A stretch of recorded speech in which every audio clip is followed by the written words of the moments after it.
want to talk to you about Right to Know. Can you maybe explain to our listeners in a few minutes just what the mission is and why you decided that this was an important thing to focus so much on? Well, I suppose it kind of came out of the work I was doing anyway. So the journalism I was doing over time became more and more focused on FOI, and especially when I moved into my teaching job, because FOI was brilliant in the sense that it was timeless.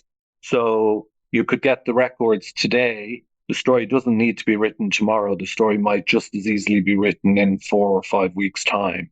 So it fit in with the schedule where, if I had a super busy week lecturing and so on, I could put the journalism on hold a little bit and then maybe catch up on it when things were quieter. And around that time, I mentioned Gavin Sheridan earlier.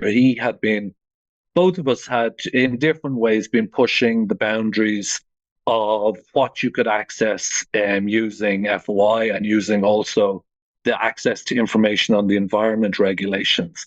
And I suppose the two of us came together then with a couple of other people. And for the last kind of 5 or 6 years, we've been working kind of cooperatively, where we basically try to push the boundaries of what people can get using information access. Because, I mean, to me, the great strength of information access like FOI and so on is that it's a universal right.